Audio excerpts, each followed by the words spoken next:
Hello friends, welcome to our YouTube channel tax trick solution. Friends, मैं मनोजीत आपके साथ मैं आज डिस्कशन करूंगा। फ्रेंड्स, मैंने लास्ट वक्त एक वीडियो बनाया था यूट्यूब पे, जो इनकम टैक्स डिपार्टमेंट अगर high financial value financial transaction के लिए आपके पास एसएमएस भेजता है तो आपको क्या करना चाहिए। तो फ्रेंड्स, पिछले वीडियो था फाइनेंशियल ईयर 2021 के लिए। और फ्रेंड्स, अगर आपके पास फाइनेंशियल ईयर 1920 के लिए सेम एसएमएस आता है और आपने आपका इनकम टैक्स रिटर्न भी फाइल कर दिया या फिर आपने फाइल नहीं किया, तो आपको क्या करना चाहिए, इसके बारे में पूरा जानकारी मैं आज आपको दूंगा। इसके लिए फ्रेंड्स, इस वीडियो को एंड तक देखिए। और एक बात फ्रेंड, अगर मेरा वीडियो आपके लिए कोई हेल्पफुल होता है तो काइंडली इस चैनल को सब्सक्राइब कीजिए। आपका सब्सक्रिप्शन मुझे मोटिवेट करता है। ठीक है फ्रेंड, मैं केस बाय केस आपको डिस्कशन करूँगा। कोई भी केस शायद आपके लिए हेल्पफुल हो जाएगा। फ्रेंड्स, मैं मान के चल रहा हूँ आपने आपका 1920 का इनकम टैक्स रिटर्न नहीं फाइल किया, तो अगर आपने आपका फाइल नहीं किया और आपके पास हाई वैल्यू ट्रांजैक्शन वाला एसएमएस मिलता है आपके इनकम टैक्स डिपार्टमेंट से, तब फ्रेंड आपको पहले आपका कॉम्प्लायंस का रिप्लाई देना है। आपको अगर आपका ट्रांजैक्शन जेन्युइन है तो आप ट्रांजैक्शन को एग्री कीजिए और एग्री करने के बाद आपको आईटीआर को फाइल कर दीजिए। 31 मार्च लास्ट डेट है फाइलिंग के लिए, तो आप फाइल कर दीजिए तो आपका कोई प्रॉब्लम नहीं होगा। दूसरा केस है फ्रेंड्स, अगर आपने शायद फाइल कर दिया इनकम टैक्स रिटर्न, कोई सिग्निफिकेंट ट्रांजैक्शन आपने मिस कर दिया। अगर ऐसा होता है तो आपके पास हाई वैल्यू फाइनेंशियल ट्रांजैक्शन वाला 1920 के लिए आपके पास एसएमएस आ सकता है इनकम टैक्स डिपार्टमेंट से।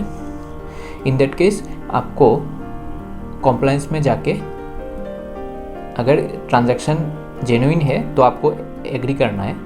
अगर ऐसा भी हो सकता है जो ट्रांजैक्शन था जो आपका पोर्टल में शो कर रहा है वो आपका ट्रांजैक्शन नहीं, दूसरा किसी का ट्रांजैक्शन आपके पास आ गया है, तो आपको इसको रिजेक्ट कर देना है, डिसएग्री कर देना है। ठीक है फ्रेंड्स, अगर आप एग्री करते हो और आईटीआर फाइल हो गया लेकिन आपका आईटीआर प्रोसेस नहीं हुआ, अगर ऐसा होता है आपके आईटीआर फाइल हो गया और आईटीआर प्रोसेस नहीं हुआ, तो आपको आईटीआर को फिर से रिवाइज रिटर्न लगाना होगा। रिवाइज रिटर्न करके टैक्स लायबिलिटी जो बनेगा उसको आप सेल्फ असेसमेंट बेसिस में पेमेंट कर देना और सेटअप हो जाएगा इसके लिए, और कोई प्रॉब्लम नहीं होगा और कॉम्प्लायंस का रिप्लाई दे देना है। थर्ड केस है, अगर आपका रिटर्न फाइल है 1920 का और रिटर्न भी प्रोसेस है, आपका सिग्निफिकेंट ट्रांजैक्शन मिस हो गया है। इन दैट केस फ्रेंड, आप पहले आपका कॉम्प्लायंस का रिप्लाई देना। कॉम्प्लायंस का रिप्लाई देने के बाद आप क्या करना, आपका इनकम टैक्स पोर्टल में जाके आपका जो रिटर्न है इसको प्रोसेस होने के बाद भी आप रिवाइज रिटर्न कर दीजिए।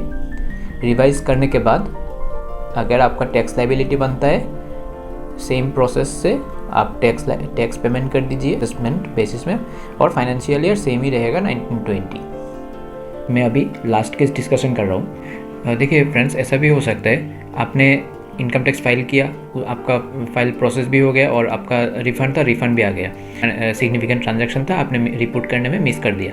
तो फ्रेंड, आप एक काम कीजिए, आईटीआर को रिवाइज़ करना है। रिवाइज़ करने के बाद आपको टीडीएस जो पहले 26 AS में शो कर रहा है उसको ही डालना है।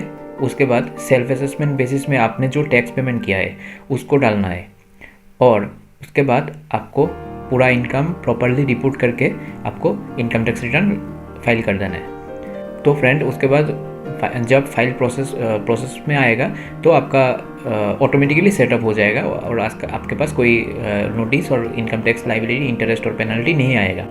तो फ्रेंड, फाइनली 1920 के लिए अगर आपका ऐसा एसएमएस आता है, अगर आपने आईटीआर नहीं फाइल किया तो फाइल कर देना है। कल लास्ट डेट है, तो 31 मार्च के पहले आपको फाइल कर देना है। दूसरा केस है, अगर आपका सिग्निफिकेंट आपको तो एग्री करना ही है। अगर एग्री करने के बाद आपका सिग्निफिकेंट ट्रांजैक्शन रिपोर्ट करने के लिए आपके पास एडिशनल टैक्स लायबिलिटी होता है, तो इसको सेल्फ असेसमेंट बेसिस में पेमेंट करके आपका रिटर्न रिवाइज कर दीजिए। थर्ड केस, आपका अगर TDS है और अपना TDS का रिफ़ंड था और आपने रिफ़ंड भी क्लेम कर लिया और अभी देख रहे हैं आपका सिग्निफिकेंट ट्रांजैक्शन डालने के बाद आपका टैक्स लायबिलिटी बनता है, तो आप इसको चालान के थ्रू पेमेंट कीजिए। ऑनलाइन पेमेंट कर देना। पेमेंट करने के बाद आप ITR में आपका इनकम प्रॉपर्ली कंप्यूट करना। इनकम प्रॉपर्ली कंप्यूट करने के बाद आपका जो TDS 26AS में शो कर रहा है उसको भी डालना, और जो चालान के थ्रू आपने पेमेंट किया चालान सीरियल नंबर डाल के सेल्फ असेसमेंट जो टैक्स पेमेंट हुआ उसको डाल के आपका इनकम टैक्स फाइल कर देना है। याद रखना, कल ही लास्ट डेट है, 31 मार्च के पहले आपको आपका रिवाइज रिटर्न फाइल हो जाना चाहिए। तो आशा करता हूँ फ्रेंड आपको पूरा जानकारी दे पाया। मैं फिर से बोल रहा हूँ, मेरा चैनल सब्सक्राइब करना। आपका सब्सक्रिप्शन मुझे मोटिवेट करता है। ठीक है फ्रेंड, मिलता हूँ मैं दूसरा कोई वीडियो के साथ। Thank you friends.